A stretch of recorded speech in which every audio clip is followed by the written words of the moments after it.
క్రీస్తునందు సోదరి సోదరులారా, ప్రభువైన యేసుక్రీస్తు నామములో హృదయపూర్వక వందనాలండి. ముందుగా ఇంత మంచి సమయాన్ని ఇచ్చిన తండ్రి దేవునికి ప్రభువైన క్రీస్తు ద్వారా కృతజ్ఞతాస్తుతులు చెల్లిస్తున్నానండి. అన్నారండి. వాక్యం చదువుకొని ప్రార్థన చేసుకున్న తర్వాత పాఠంలోకి వెళ్దామండి. మార్గం రాసిన సువార్త 10వ అధ్యాయం 13వ వచనం. తమ చిన్న బిడ్డలను ముట్టవలనని కొందరు ఆయన యొద్దకు వారిని తీసుకుని వచ్చిరి. అయితే శిష్యులు వారిని తీసుకొని వచ్చిన వారిని గద్దించి, యేసు అది చూచి కోపపడి, చిన్న బిడ్డలను నా యొద్దకు రాలేదు, వారిని ఆటంకపరచవద్దు, దేవుని రాజ్యం ఇలాంటి వారిది. చిన్న బిడ్డ వలె దేవుని రాజ్యము అంగీకరింపిన వాడు అందులో ఎంత మాత్రము ప్రవేశింపడని మీతో నిశ్చయముగా చెప్పుచున్నానని చెప్పి ఆ బిడ్డలను ఎత్తి కౌగిలించుకుని వారి మీద చేతులుంచి ఆశీర్వదించాను. ప్రార్థన చేస్తూ, పరలోకమందున్న మా తండ్రి, పరిశుద్ర ప్రేమ గల తండ్రి, గొప్ప తండ్రి, యెహోవా తండ్రి, మీ ప్రియ కుమారుడు యేసుక్రీస్తు ప్రభువు ద్వారా కృతజ్ఞతాస్తుతులు చెల్లిస్తున్నాము నాయన. అయ్యా, ఈ కూడికంతట్లో మీరే ఉంది నడిపించండి. వాక్యం బోధించుండగా ఈ లోక సంబంధమైన జ్ఞానంతో కాకుండా మీ జ్ఞానంతో మాట్లాడే భాగ్యం దయచేస్తారని మా ప్రభువైన యేసుక్రీస్తు నామమున వేడుకుంటున్నాం తండ్రి, ఆమేన్. ప్రభువైన యేసుక్రీస్తు నామములో హృదయపూర్వక వందనాలండి. దేవుని కుమారుడు యేసుక్రీస్తు ప్రభువు ఈ లోకానికి వచ్చిన తర్వాత పరలోక రాజ్యం సమీపిస్తుంది కనుక మారు మనసు పొందమని ప్రకటింప మొదలుపెట్టారు. అంశం పాఠం పేరు ఏంటంటే, క్రీస్తుకు చిన్న పిల్లలంటే, చిన్న బిడ్డలంటే ఎంత ఇష్టమో తెలుసా? క్రీస్తుకు చిన్న పిల్లలంటే ఎంత ఇష్టమో తెలుసు. యేసుక్రీస్తు ప్రభువారు అనేక సందర్భాల్లో చెబుతున్న విషయాలు, శిష్యులు అడుగుతున్న విషయాలు ఒక సందర్భాల్లో మత్తయి సువార్తలో కనపడుతుంది. అయ్యా, పరలోకంలో అక్కడ ఎవరు గొప్పవారు, ఎవరు వెళ్తారు అని అంటే అప్పుడు యేసుక్రీస్తు ప్రభువారు చెబుతారు, అక్కడ చేరాలంటే, అక్కడికి వెళ్ళాలంటే ఒక బిడ్డను తీసుకొని మధ్యలో నిలబెట్టి, మీరు మార్పు నంది బిడ్డల వంటి వారైతేనే దేవుని రాజ్యంలో చేరతారు. ఆ మనసు ఉందా నీకు? చిన్నపిల్లల మనసు ఉందా నీకు? చిన్నపిల్లలను నువ్వు తిట్టినా, కసిరించుకున్నా వాళ్ళు నీ మీద పగబెట్టుకోరు, ద్వేషాలు పెట్టు. ఎవరన్నా ఏదన్నా ఒక విషయం అంటే మాత్రం నువ్వు మరిచిపో. పగ పెట్టుకుంటావు, ద్వేషం పెట్టుకుంటావు, అసూయ పెట్టుకుంటావు, కక్షలు పెట్టుకుంటావు, అన్నీ పెట్టుకుంటావు. కానీ ఇక్కడ ఏమని చెప్తున్నారో చూడండి. యేసుక్రీస్తు ప్రభువారు ఏమని చెప్తున్నారు? బిడ్డ వలె తగ్గించుకుంటేనే పరలోకం చేయాలి. క్రైస్తవుని గురి ఏంటంటే పరలోకం. యేసుక్రీస్తు ప్రభువారికి చిన్నపిల్లలంటే ఎంత ఇష్టమో ఈ రోజున క్రైస్తవులు తెలుసుకోలేకపోతున్నారు. ఈ రోజున ప్రతి ఒక్కరూ కూడా పిల్లలను మర్చిపోయేవారిగా ఉన్నారు. బైబిల్ గ్రంథంలో చెప్పారు, తల్లి తన బిడ్డనైనా మరచునా అని అంటే తల్లి మర్చిపోతుంది. ఏ సందర్భంలో మర్చిపోతుంది? ఒకటి ఫోన్ చూసి సందర్భంలో మర్చిపోతుంది, సీరియల్ విషయాల్లో మర్చిపోతుంది, అక్రమ సంబంధాలు పెట్టుకొని పిల్లలను ఇది చేసేస్తున్నారు స్త్రీలు. ఎంత భయంకరమైన విషయం ఏంటంటే పిల్లలు అడ్డుగా ఉన్నారు. దేవుడు నీకు బహుమానాలు ఇచ్చిండు. దేవుడు నీకు బహుమానాలు ఇస్తే ఆ బహుమాన విషయాల్లో నువ్వు ఎలా చూస్తున్నావు, ఎలా ఉంటుందో ఒక్కసారి ఆలోచించు. పిల్లల్లో దేవుడిచ్చిన బహుమానాన్ని దేవుని కొరకు పెంచాలి. అన్నకు కుమారుడు పుట్టిన తర్వాత, పాలు మరిచిన తర్వాత తీసుకెళ్ళి ఎక్కడ వదిలిపెట్టింది? మందిరంలో ఏలి ప్రవక్త చేతిలో పెట్టేసింది. పిల్లలకు చిన్న వయసులో నుంచే తల్లి ఒడిలో ఉన్నప్పుడే దేవుని మాటలు నేర్పాలి. కానీ పనికి మాలిన మాటలు కాదు, కోపాలు కాదు, ద్వేషాలు కాదు, అవేవి కాదు. నువ్వు పిల్లల ఒడిలో పెట్టుకొని పాలు ఇచ్చేటప్పుడు అని అంటే ఆ పాలలో నుంచి వాళ్ళలోకి ఏం వెళ్తుందో తెలుసండి? అదే వెళుతుంది, ఆ కోపం వెళుతుంది. ఒకళ్ళ మీద నువ్వు అరుస్తుంటే వాళ్ళకు నువ్వు పాలు కాదు, రక్తాన్ని ఇస్తున్నావు. అదంతా కూడా వాళ్ళ హృదయంలోకి, వాళ్ళలోకి వెళ్ళిపోతుంది పాల ద్వారా. నువ్వు అరిచే అరుపు. తల్లులు ఈరోజు చాలా మంది పాలు ఇచ్చుకుంటే అరుస్తారు. తల్లి ఒడిలో ఉన్నప్పుడే పిల్లల విషయాల్లో ఎలా పడితే అలా మాట్లాడుతున్నారు. అక్కడ విషయాలు ఇక్కడ విషయాలు అన్నీ మాట్లాడుతూ ఉంటే వాళ్ళు అవే మనసులో పెట్టుకుంటారు.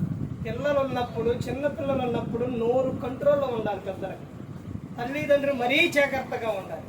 ఆ ప్రదేశంలో ఉన్న వారు పిల్లలు ఎలా ఉన్నారు అని అంటే, వాళ్ళు ఏం మాట్లాడుతున్నారు అని అంటే కారణం ఎవరనంటే పెద్దలే కారణం. ఒక పిల్లవాడు ఒక పుల్ల తీసుకొని నోట్లో పెట్టుకొని, ఒక పుల్ల తీసుకొని చేత్తో ఇలా పెట్టి ఇలా అని ఇలా ఇలా అని ఇలా అంటాడు. కారణం ఏంటంటే నోటిలో బీడియో సిగరెట్ ఎవరో తాగంగా చూసిండు, వాడు కాల్చేటప్పుడు చూసిండు, చూసి అవే చేస్తుండ పిల్లవాడు. యేసుక్రీస్తు ప్రభువు చెప్పారు యోహాను సువార్త 5:19 యేసు వారికి ఇట్లని ప్రత్యుత్తరం ఇచ్చిన ఏమని, తండ్రి ఏది చేయట కుమారుడు చూస్తున్న అదే కానీ తనంతటా తాను ఏది చేయడని. ఈ రోజు నా తల్లిదండ్రులు ఏదైతే చేస్తున్నారో పిల్లలు అదే చేస్తున్నారు. పెద్దలు ఎలా మాట్లాడుతున్నారో పిల్లలు అదే మాట్లాడుతున్నారు. కొద్దిగా బుద్ధి జ్ఞానం ఉండాలి. పిల్లల ముందే బూతులు, పిల్లల ముందే అరవటాలు, పిల్లల ముందే. వాళ్ళు ఎవరు అనుకున్నారు? 2 విషయాలు గుర్తుపెట్టుకోండి. పిల్లల విషయాలు ఎవరో తెలుసండి, వాళ్ళు దేవుని బహుమానం. రెండో విషయం ఏంటో తెలుసండి, యేసుక్రీస్తు ప్రభువారికి చాలా ఇష్టం పిల్లలంటే. ఎంత ఇష్టమో తెలుసండి, శిష్యుని ఒక్క మాట కూడా వేరే వాళ్ళంటే అసలు కోరు. అలాంటి ఆయన పిల్లల విషయాల్లో శిష్యుని గద్దించారు అంటే ఎంత ఇష్టమో ఒక్కసారి ఆలోచించారు. అదే ఇప్పుడు మార్కు గారు రాసిన సువార్త 10వ అధ్యాయం 13వ వచనంలో, తమ చిన్న బిడ్డలను ముట్టవలనని కొందరు ఆయన యొద్దకు వారిని తీసుకొని వచ్చిరి. చిన్న పిల్లలను మందిరానికి తీసుకెళ్తే దేవుడు ఆనందిస్తారు, సంతోషిస్తారు, ఆశీర్వదిస్తారు. పిల్లలను మందిరానికి తీసుకెళ్ళాలి. ఇక్కడ వాళ్ళు తీసుకెళ్ళినప్పుడు అయితే శిష్యులు వారిని తీసుకొని వచ్చిన వారిని గద్దించిరి. అసలు ఇక మామూలుగా లేదనమాట. వీళ్ళు గద్దించారు. ఇప్పుడు యేసుక్రీస్తు ప్రభువు ఊరుకుంటారా? పిల్లలు అసలు పిల్లలంటే ఎంత ఇష్టమో చూడండి. అక్కడ చెబుతున్నారు, యేసు అది చూచి కోపపడి, అసలు ఆయనకి కోపం రాదు. కోపం 2 సందర్భాల్లో వచ్చింది. తండ్రి ఆరాయనంటే దేవుని మందిరాన్ని దొంగల గుహగా వ్యాపారటిల్లుగా చేసినప్పుడు, నా తండ్రి ఇల్లుని వ్యాపారటిల్లుగా దొంగల గుహగా మీరు చేశారని అప్పుడు కోపపడతారు. తర్వాత ఇక్కడ పిల్లల విషయాల్లో కోపపడ్డారు. మిగతా సభలో ఎక్కడ కోపపడట్లేదు. ఆయన మీద ఊసిన, గుద్దిన, కొట్టిన అన్నీ ఓర్చుకున్నారు. యేసుక్రీస్తు ప్రభువు అన్నీ ఓర్చుకున్నారు. కొడుతుంటే ఎన్ని బాధలు పెడుతున్నా, తండ్రి వీరేం చేస్తున్నారో వెరుగురు కనుక వీరిని క్షమించమన్నారు కానీ కోపడలేదు. కానీ పిల్లల విషయాల్లో కోపడ్డారు. కోపపడి ఏం చెప్తున్నారో చూడండి, చిన్న బిడ్డలను నా యొద్దకు రానీయుడి. చిన్న పిల్లలని దేవుని మందిరానికి తీసుకెళ్ళాలి, దేవుని మాటలు నేర్పాలి వాళ్ళకి. కాదండి వాళ్ళు అల్లరి చేస్తున్నారండి, అరుతున్నారనండి అని వాళ్ళని వదిలేస్తావా?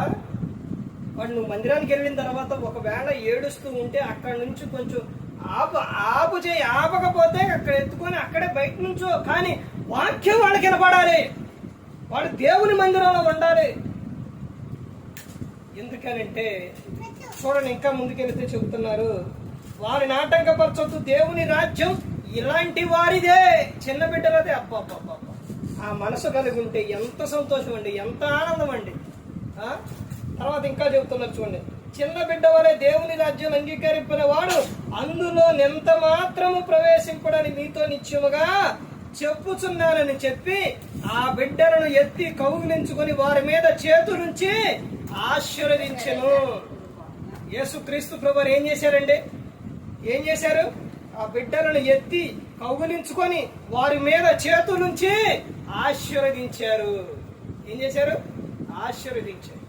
పిల్లల విషయంలో ప్రతి ఒక్కరు ఎలా ఉండాలో తెలుసండి? వాళ్ళతో ప్రేమగా మాట్లాడాలి. మీరు బాగుండాలి, మీరు ఫలించాలి, మీరు అభివృద్ధి చెందాలి, నువ్వు బాగా చదువుకోవాలన్నా, నువ్వు దేవుణ్ణి ఉండాలి అని పిల్లలని వాళ్ళకి మంచి మాటలు చెప్పాలి, వాళ్ళని దీవించాలి. కానీ పిల్లల్ని జంతువుల పేర్లతో పెట్టి పిలుస్తుంటారు, ఎలా పడితే అలా తిడుతూ ఉంటారు. అవి కాదండి, పిల్లలని గద్దించాలి. వినకపోతే బెత్తం కూడా వాడాలి, బైబిల్ చెబుతున్న విషయం. కానీ అస్తమానం కాదండి. ఇక్కడ చెబుతున్న విషయం, యేసుక్రీస్తు ప్రభువారు వారి మీద చేతులుంచి ఆశీర్వదించు. ఎప్పుడన్నా చెప్పినావు నువ్వు? వింటున్నారండి? ఎప్పుడైనా పిల్లలకి మీరు నువ్వు దేవుని బహుమానం, నువ్వు బాగా చదువుకోవాలి, నువ్వు వాక్యం చదవాలి, నువ్వు పాటలు పాడాలి, నువ్వు బహుగా ఫలించాలి, నువ్వు ఆశీర్వదింపబడాలి, యేసుక్రీస్తు ప్రభువారు ఆయన పిల్లలంటే చాలా ఇష్టం నువ్వు అని ఎప్పుడైనా కానీ పిల్లలకు చెప్పారా? లోకసువార్త 2:52 యేసు జ్ఞానవంతును, వయసునందును, దేవుని దయందును, మనుషుల దయందును వర్ధిల్లుచుండెను, ఇదిగో మీరు కూడా అలా వర్ధిల్లాలి అని పిల్లలకి చెప్పాలి. వాళ్ళు కూర్చున్నప్పుడును, త్రోవను వెళ్ళినప్పుడును, పడుకున్నప్పుడును వాళ్ళకి ఏం చేయాలి? దేవుని వాక్యాన్ని వాళ్ళకి నేర్పాలి. పనికి మాలిన మాటలు కాదు, డ్యాన్సులు అయ్యి అయ్యివాడు ఈవాడు అవి కాదండి పిల్లలకి. అర్థమైందండి? కానీ ప్రతి ఒక్కరు గమనించుకొని పిల్లల విషయాల్లో చాలా జాగ్రత్త కలిగి ఉండాలి. వాళ్ళ మాట్లాడే విషయాల్లో నువ్వు వాళ్ళ కన్నా ఏదన్నా అన్నావో, తిట్టావో, ఏదన్నా అన్నావో దేవుడు యేసుక్రీస్తు ప్రభువారు ఊకోరు. అందుకని ప్రతి ఒక్కరు గమనించుకోవాలి. వారికి దేవుని నడతలో నేర్పమన్నారు, ప్రభు యొక్క శిక్షలో బోధలో పెంచమన్నారు. ఇవన్నీ చేస్తే వాళ్ళకి దీవెన, ఆశీర్వాదం. అవన్నీ చేయకోకుండా పనికి మళ్ళీ ఎన్ని నేర్పితే వాడు పనికొచ్చేవాడిగా ఉంటారా? అందరూ. అర్థమైందండి? పాలు నల్లవచ్చిన వానికి త్రోవ నేర్పు. వాడు పెద్దవాడైనప్పుడు దాని నుంచి తొలగిపోడు, వృద్ధుడయ్యే వరకు కూడా తొలగిపోడు. ఆ మాటలు నేర్చుకుంటే యవన ప్రాయానికి వచ్చిన తర్వాత ఒక స్త్రీని చెల్లిలాగా, అక్కలాగా, అమ్మలాగా చూస్తున్నారు.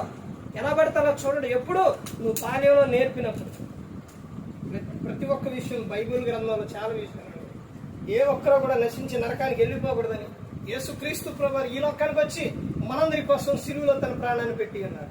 మరి ఈ విధంగా నిలబెట్టి మాట్లాడించిన తండ్రి దేవునికి కృతజ్ఞతాస్తుతులు చెల్లిస్తూ ఇంతవరకు శ్రద్ధగా ఉన్న మీకు ప్రభు పేరున హృదయపూర్వకంగా చెల్లిస్తూ ఈ మాటలు అందరికీ